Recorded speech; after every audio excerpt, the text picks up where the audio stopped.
Quraisy Shihab atau nama lengkapnya adalah Muhammad Quraisy Shihab dilahirkan di Rapang, Kabupaten Sidenreng, Rapang, Sulawesi Selatan, pada tanggal 6 Februari tahun 1944 dari orang tua bernama Abdurrahman Shihab dan Asma Abu Rishi. Quraisy Shihab adalah anak keempat dari 12 bersaudara. Ia berasal dari keluarga keturunan Arab Quraisy Bugis, yang merupakan keturunan Nabi Muhammad dari marga Shihab yang terpelajar. Beranjak dewasa, ia kemudian menikah dengan Fatmawati Assegaf pada tanggal 2 Februari tahun 1975 di Solo. Ia dikaruniai 5 orang keturunan yaitu Najla Shihab, Najwa Shihab, Nasiwa Shihab, Ahmad Shihab, dan Nahla Shihab. Ayahnya Quraisy Shihab, Abdurrahman Shihab adalah seorang ulama dan guru besar dalam bidang tafsir. Abdurrahman Shihab merupakan orang terpandang yaitu sebagai salah seorang ulama, pengusaha, dan politikus yang memiliki reputasi baik di kalangan masyarakat Sulawesi Selatan. Salah satu kontribusinya dalam bidang pendidikan terbukti dari usahanya membina 2 perguruan tinggi di Ujung Pandang, yaitu Universitas Muslim Indonesia, UMI, sebuah perguruan tinggi swasta terbesar di kawasan Indonesia bagian timur, dan IAIN Alauddin Ujung Pandang. Abdurrahman Shihab tercatat pernah menjabat sebagai rektor pada kedua perguruan tinggi Universitas Muslim Indonesia tahun 1959 sampai tahun 1965 dan IAIN Alauddin Ujung Pandang tahun 1972 sampai tahun 1977. Sebagai seorang yang berpikiran progresif, Abdurrahman percaya bahwa pendidikan adalah merupakan agen perubahan. Sikap dan pandangannya yang demikian maju itu dapat dilihat dari latar belakang pendidikannya, yaitu Jamiatul Khair, sebuah lembaga pendidikan Islam tertua di Indonesia.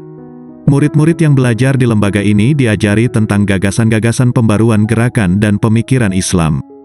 Hal ini terjadi karena lembaga ini memiliki hubungan yang erat dengan sumber-sumber pembaruan di Timur Tengah seperti Hadramaut, Haramayan, dan Mesir. Banyak guru-guru yang didatangkan ke lembaga tersebut, di antaranya Syaikh Ahmad Surkati yang berasal dari Sudan, Afrika. Abdurrahman Shihab menanamkan fondasi awal dalam bidang studi tafsir kepada anak-anaknya dengan cara mengajak anak-anaknya duduk bersama setelah maghrib.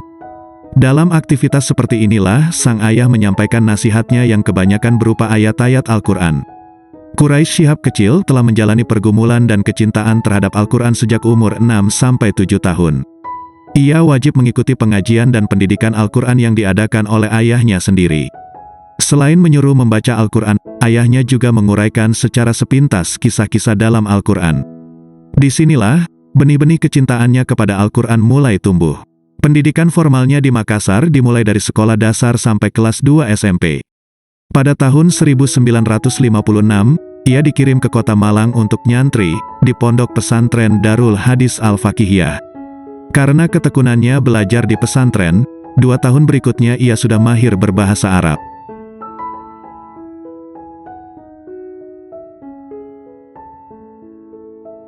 Melihat bakat bahasa Arab yang dimilikinya, dan ketekunannya untuk mendalami studi keislamannya, Quraisy beserta adiknya Alwi Shihab dikirim oleh ayahnya ke Al-Azhar Kairo melalui beasiswa dari Provinsi Sulawesi pada tahun 1958 dan diterima di kelas 2 Idadiyah Al-Azhar, setingkat SMP, Sanawiyah di Indonesia, sampai menyelesaikan Sanawiyah Al-Azhar. Kemudian, ia melanjutkan studinya ke Universitas Al-Azhar pada Fakultas Usuluddin, jurusan tafsir dan hadits. Pada tahun 1967, ia meraih gelar LC. 2 tahun kemudian, Quraisy Shihab berhasil meraih gelar MA pada jurusan yang sama dengan tesis berjudul Al-Ijaz at-Tasriri Al-Quran Al-Karim atau jika diterjemahkan ke dalam bahasa Indonesia berarti kemukjizatan Al-Quran Al-Karim dari segi hukum. Pada tahun 1973 ia dipanggil pulang ke Makassar oleh ayahnya yang ketika itu menjabat rektor, untuk membantu mengelola pendidikan di IAIN Alauddin. Ia menjadi wakil rektor bidang akademis dan kemahasiswaan sampai tahun 1980. Di samping menduduki jabatan resmi itu, ia juga sering mewakili ayahnya yang uzur karena usia dalam menjalankan tugas-tugas pokok tertentu. Setelah itu, Quraisy Shihab diserahi berbagai jabatan, seperti Koordinator Perguruan Tinggi Swasta Wilayah 7 Indonesia Bagian Timur, Pembantu Pimpinan Kepolisian Indonesia Timur dalam bidang pembinaan mental, dan sederetan jabatan lainnya di luar kampus. Di sela-sela kesibukannya ia masih sempat merampungkan beberapa tugas penelitian, antara lain penerapan kerukunan hidup beragama di Indonesia dan masalah wakaf Sulawesi Selatan. Untuk mewujudkan cita-citanya, ia mendalami studi tafsir. Tahun 1980 Quraisy Shihab kembali menuntut ilmu ke alma maternya, Al-Azhar Kairo, mengambil spesialisasi dalam studi tafsir Al-Quran. Ia hanya memerlukan waktu 2 tahun untuk meraih gelar doktor dalam bidang ini. Disertasinya yang berjudul Nazm ad-Durar lil Bikai Tahqiq wa Dirasah, suatu kajian dan analisis terhadap keotentikan kitab Nazm ad-Durar karya Al-Bikai, berhasil dipertahankannya dengan predikat penghargaan Mumtaz Ma'a Martabah Asyaraf Al-Ula atau Summa Cum Laude. Pendidikan tingginya yang kebanyakan ditempuh di Timur Tengah, Al-Azhar Kairo ini, oleh Howard M. Federspiel dianggap sebagai seorang yang unik bagi Indonesia pada saat di mana sebagian pendidikan pada tingkat itu diselesaikan di Barat. Mengenai hal ini ia mengatakan sebagai berikut, ketika meneliti biografinya, saya menemukan bahwa ia berasal dari Sulawesi Selatan, terdidik di pesantren, dan menerima pendidikan tingginya di Mesir pada Universitas Al-Azhar, di mana ia menerima gelar MA dan doktornya. Ini menjadikan ia terdidik lebih baik dibandingkan dengan hampir semua pengarang lainnya yang terdapat dalam Popular Indonesian Literature of the Quran, dan lebih dari itu, tingkat pendidikan tingginya di Timur Tengah seperti itu menjadikan ia unik bagi Indonesia pada saat di mana sebagian pendidikan pada tingkat itu diselesaikan di Barat.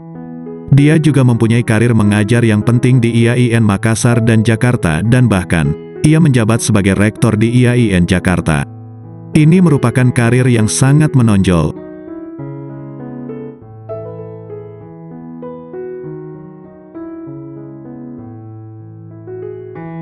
Tahun 1984 adalah babak baru tahap kedua bagi Quraisy Shihab untuk melanjutkan karirnya. Untuk itu ia pindah tugas dari IAIN Makassar ke Fakultas Usuluddin di IAIN Jakarta. Di sini ia aktif mengajar bidang tafsir dan ulum Al-Quran di program S1, S2 dan S3 sampai tahun 1998. Di samping melaksanakan tugas pokoknya sebagai dosen, ia juga dipercaya menduduki jabatan sebagai Rektor IAIN Jakarta selama 2 periode yaitu dari tahun 1992 sampai tahun 1996 dan tahun-tahun 1997 sampai tahun 1998. Setelah itu ia dipercaya menduduki jabatan sebagai Menteri Agama selama kurang lebih 2 bulan pada awal tahun 1998, hingga kemudian dia diangkat sebagai Duta Besar Luar Biasa dan berkuasa penuh Republik Indonesia untuk negara Republik Arab Mesir merangkap negara Republik Djibouti berkedudukan di Kairo. Kehadiran Quraisy Shihab di ibu kota Jakarta telah memberikan suasana baru dan disambut hangat oleh masyarakat. Hal ini terbukti dengan adanya berbagai aktivitas yang dijalankannya di tengah-tengah masyarakat. Di samping mengajar, ia juga dipercaya untuk menduduki sejumlah jabatan. Di antaranya adalah sebagai anggota Lajnah Pentasi Al-Quran Departemen Agama sejak 1989. Dia juga terlibat dalam beberapa organisasi profesional, antara lain asisten Ketua Umum Ikatan Cendekiawan Muslim se-Indonesia, ketika organisasi ini didirikan. Selanjutnya ia juga tercatat sebagai pengurus Perhimpunan Ilmu-Ilmu Syariah, dan pengurus Konsorsium Ilmu-Ilmu Agama Departemen Pendidikan dan Kebudayaan. Aktivitas lainnya yang ia lakukan adalah sebagai Dewan Redaksi Studia Islamika, Indonesian Journal for Islamic Studies, Ulumul Quran, Mimbar Ulama, dan Refleksi Jurnal Kajian Agama dan Filsafat. Semua penerbitan ini berada di Jakarta. Di samping kegiatan tersebut di atas, M. Quraisy Shihab juga dikenal sebagai penulis dan penceramah yang handal. Berdasar pada latar belakang keilmuan yang kokoh yang ia tempuh melalui pendidikan formal serta ditopang oleh kemampuannya menyampaikan pendapat dan gagasan dengan bahasa yang sederhana, tetapi lugas, rasional, dan kecenderungan pemikiran yang moderat, ia tampil sebagai penceramah dan penulis yang bisa diterima oleh semua lapisan masyarakat. Kegiatan ceramah ini ia lakukan di sejumlah masjid bergengsi di Jakarta, seperti Masjid Atin, Sunda Kelapa dan Fatullah, di lingkungan pejabat pemerintah seperti Pengajian Istiqlal serta di sejumlah stasiun televisi atau media elektronik, khususnya di bulan Ramadan. Beberapa stasiun televisi, seperti RCTI dan Metro TV mempunyai program khusus selama Ramadan yang diisi olehnya. Quraisy Shihab memang bukan satu-satunya pakar Al-Quran di Indonesia, tetapi kemampuannya menerjemahkan dan menyampaikan pesan-pesan Al-Quran dalam konteks kekinian dan masa postmodern membuatnya lebih dikenal dan lebih unggul daripada pakar Al-Quran lainnya. Dalam hal penafsiran, Ia cenderung menekankan pentingnya penggunaan metode tafsir maudhui atau penafsiran tematik, yaitu penafsiran dengan cara menghimpun sejumlah ayat Al-Quran yang tersebar dalam berbagai surah yang membahas masalah yang sama, kemudian menjelaskan pengertian menyeluruh dari ayat-ayat tersebut dan selanjutnya menarik kesimpulan sebagai jawaban terhadap masalah yang menjadi pokok bahasan. Menurutnya, dengan metode ini dapat diungkapkan pendapat-pendapat Al-Quran tentang berbagai masalah kehidupan, sekaligus dapat dijadikan bukti bahwa ayat Al-Quran sejalan dengan perkembangan iptek dan kemajuan peradaban masyarakat.